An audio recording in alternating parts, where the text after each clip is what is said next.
never benefit from the affirmative action of generational wealth.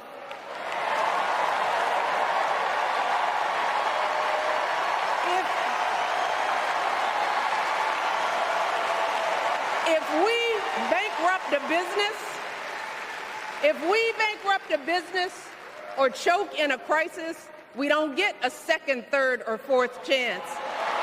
If things don't go our way, we don't have the luxury of whining or cheating others to get further ahead. No.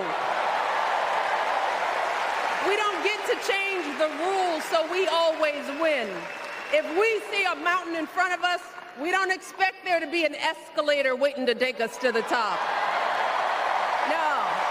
Knows it's easier to play on people's fears and cynicism, always has been. They will tell you that government is inherently corrupt, that sacrifice and generosity are for suckers. Here's a 78-year-old billionaire who has not stopped whining about his problems since he rode down his golden escalator 9 years ago. It has been a constant stream of gripes and grievances that's actually been getting worse now that he's afraid of losing to Kamala.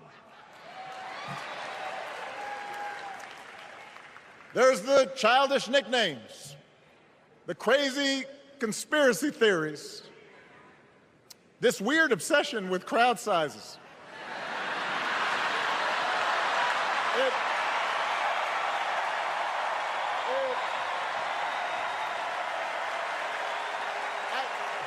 It just goes on and on and on. The other day I heard someone compare Trump to the neighbor who keeps running his leaf blower outside your window every minute of every day.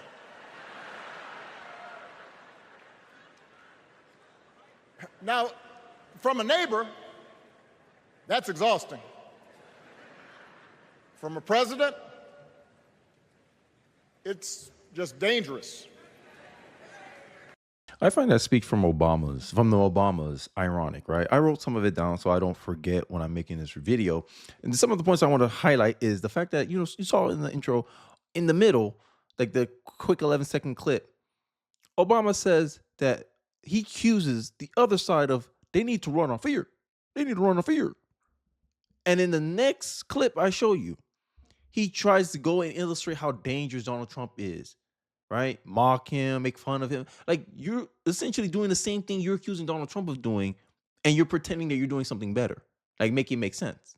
Come on, Obama, right? You haven't done, like, to me, the best moment was when Obama went on Saturday Night Live and Donald Trump roasted him and said, Obama was the worst president ever.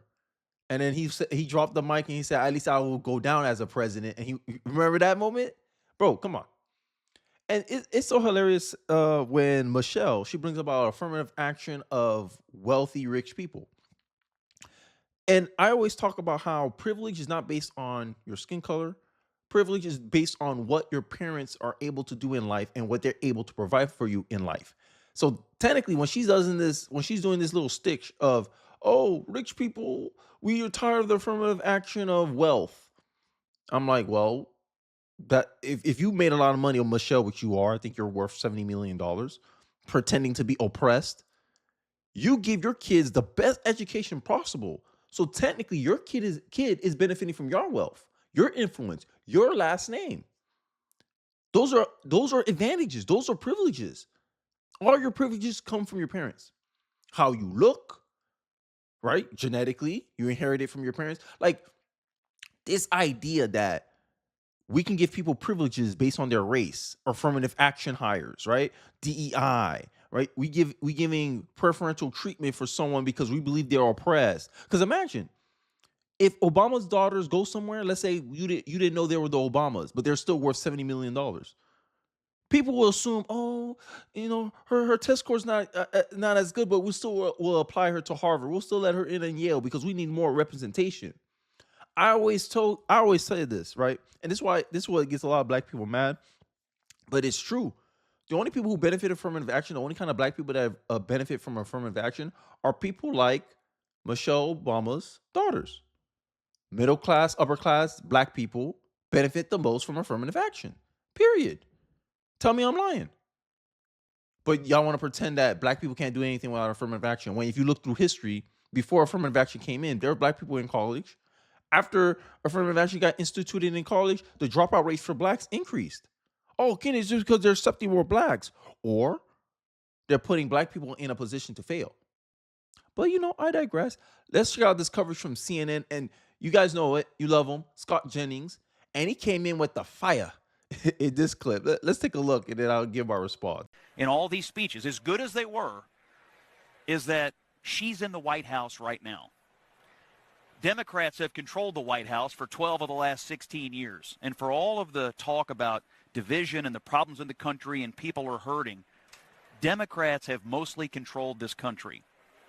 Trump had it for 4. The Obamas and Biden had it for the rest of the time. And somehow, it's still all Trump's fault, and somehow she hasn't been at the center of it. So to me, that's still the glaring hole in this campaign that hasn't yet been solved at the convention. How do you explain all of the problems that will be solved by the person who is currently in there for the last 3.5 years, who is supposed to already be working on solving it? Facts. Nothing but facts were spoken. Democrats have controlled the White House as president for 12 years, while Trump only controlled it for 4. But everything's Donald Trump's fault. Inflation is Trump's fault. The job numbers is Trump's fault, right? And here's a post from Glenn Beck that I think encapsulates perfectly the DNC today, of day 2 of the DNC. They need you to hate Trump more than inflation. They need you to hate Trump more than the open borders. They need you to hate Trump more than the fentanyl and drugs on our streets. They need you to hate Trump more than our children being killed by illegals. They need you to hate Trump more than homelessness epidemic. They need you to hate Trump more than the abortion cult of death. Sorry, guys. They need you to hate Trump more than the possibility of nuclear war. That's what a vote for Kamala Harris is actually about. And if you look at how they carry their campaign, that's exactly what it is, right? That's exactly what it is. They're here trying to tell you that Kamala Harris may replace Obama as the most influential Democrat. That's just asinine. You guys already know that's just crap. That ain't happening. She barely can speak to an interviewer, but you expect me to be gung ho about her? Not a single DNC delegate can name a single Kamala Harris accomplishment, according to a report. Right? What are you voting for? Let's ask that question. A Vibes staffer advises Biden-Harris administration on economic policies based on social media trends report. It's just not very hard to do this job effectively absent empathy, absent trying to understand what people are going through. You can understand what people are going through, but understanding and knowing how to address the problems are two separate things. Is someone feeling self-conscious? Let's make a layman attempt. If someone's feeling insecure about their body and how they look, and you're saying empathy, these vibes, be proud of who you are, be happy of how the way you look. Is that going to really be effective? Is getting someone delusional about the state of their health really going to help them feel better about themselves? Or are you going to give an actionable plan and say, hey, look, got to lay off the cookies, got to lay off the donuts, you got to change your diet, you got to work out a little bit, you're going to lean up a little bit. You don't need to do an hour a day. Just do 30 minutes every day, because consistency matters more than duration. All right? Try and then stick this out for 3 months. Do this for 3 months. And at the end of 3 months, if you don't feel better, that's it. I can't really know what else to help you with. And that person proceeds to do it. What are the likelihoods they're going to feel better about themselves if they're able to do this thing consistently for 3 months? And it's this lack of discipline that I'm noticing a lot in our culture, that we're looking for the quick fix. Forgive student loans instead of figuring out a plan. Okay, how can I pay the student loan debt off? Oh, it's going to take me 5 years if I pay this amount of money a month. Can I earn this amount of money a month? No, then I might have to figure something out or make a career change. Harris is bragging about job growth when The jobs estimate for 2024 could be lowered by $1 million, which I pointed out in my previous video when I was talking about me reacting to people, the cost of living epidemic that's going on currently around the world, it seems like. And the how is lacking for Kamala Harris. Kamala is opposing an insane 25% tax on unrealized gains. This will affect every homeowner, anyone who owns an asset that gains any kind of wealth. Imagine buying 100 shares and their value raises to 150,000. Under Kamala's plan, you'll owe taxes on $50,000 gain. What about 401ks? 401ks will also be affected. This is where most people have their retirement funds in 401ks, in their house, business. Even though you haven't sold a share or made any profit, this is your house. This is your 401k. Now imagine the stock value drops back to 100,000 the following year. The gains you were taxed on has vanished. You already paid a 25% tax on a gain that no longer exists, leaving you with a financial loss and no real benefit. This is some of the economic policies that Kamala is going to push, right? It seems like you got it from a vibe staffer. Taxing unrealized gains will force investors to sell off assets to cover their tax bill, hurting the long-term investment and economic growth. This isn't just risky, it's a recipe for a stock market crash and another Great Depression. So, Kamala Harris, Walz, Joe Biden, the current administration, they already did us a disservice by putting us 20% in the hole with inflation. Then they got made up job numbers, it seems, because now they got to adjust the job numbers because it was overestimated, or I don't know what the hell they were doing. Functional numbers is what I'll call it, but I digress. And now people want to elect someone who's putting out policies that can make our current standard of living even harder to live on. Make it make sense, America.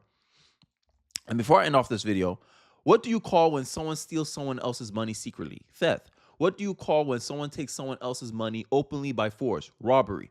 What do you call it when a politician takes someone else's money in taxes and give it to someone who's more likely to vote for him? Social justice. And that is the whole Democratic platform. Freebies and absolving yourself of accountability. Taxing the rich to do what? To redistribute the wealth and give it to government programs. Not knowing that the taxing the wealthy in and of itself would incentivize the wealthy not to be wealthy. Like, make it make sense. Just like if you tax unrealized gains, you're going to make people less likely to buy a house, less likely to invest in their retirement fund. So everything, we're going to rely on the government for everything. This is what makes the government corrupt. What makes the government corrupt is not the intentions of the government necessarily. What makes the government corrupt is that it's always incentivized to try to justify its control over an industry. The government in the 1970s created the Department of Education. This is my main talking point on why the government is crap. And then after the Department of Education was created, we went from being number 1 in education to number 24th in education when Obama ran for office in 2008. Make it make sense, guys. And then when we're saying, hey, like, this is not benefiting the people, you might as well absolve this. All the Democrats cry, you don't want kids to read. Well, our kids are able to read now. Many kids aren't able to read right now. Like, make it make sense. There's some parts in the states, and mostly in these liberals, actually, in Chicago. There's kids in Chicago, like 92% of them can't read, allegedly. Make it make sense. Can't do math. But they know how to protest. They know about pronouns. They know about a bunch of useless crap. And why? The Department of Education. Because in reality, the Department of Education was never about bettering education. It was merely about controlling education, right? And this is a tactic that is noted in communism. Like, there's a 48 laws of communism. One of them is to take over the education industry so that way they can teach your kids, because socialists understand, socialists, communists, they all understand this, that if you can control the minds of the youth, you can control the minds of the people in the future. And this is why currently today, socialism is as popular as capitalism. And this was predicted in the 1950s by some socialists. Hey, he said, you may not be in socialist, your kids may not be like socialists, but eventually your grandkids will like socialism. And it's happening in real time. And he made this prediction over 50 years ago. And we're living through it right now. Because we allow a lot of these people to influence our education system, our politics, right? Academia. If you go to Harvard or Yale, 96% of the professors, 96% of the faculty there are liberal Democrats. and you wonder why the youth vote. You wonder why the college vote Democrat, because they've been conditioned. I will call it indoctrinated into left wing thinking the government can do everything. The government is egotistical. The government is outside its depth when it tries to intervene in the lives of the private citizens. A government can't even create a language. What makes you think they can actually manage the economy? You see what the Federal Reserve is doing right now. Everyone's blaming the Federal Reserve, but in my view, the Federal Reserve shouldn't even be able to influence the interest rate. That should be left to whoever wants to make the bet. If I want to give a loan to someone for 1%, I'll give it to them for 1%. But because of the Federal Reserve, you can't do that as a bank because it'll be too risky. But I digress. Let me know your thoughts about it in the comment section. How you thought about day two? Day two was meh. I mean, I felt like I was waiting around for the Obamas. It was super long. Like, I guess they was giving everyone the same treatment because I think Obama didn't start speaking until 11 p.m. But that's just me. But let me know your thoughts in the comment section below. I'll be interested to hear what you guys have to say. Don't forget to like, comment, subscribe. I appreciate you guys watching to the end of the video, and I'll catch you guys on the next one. Peace.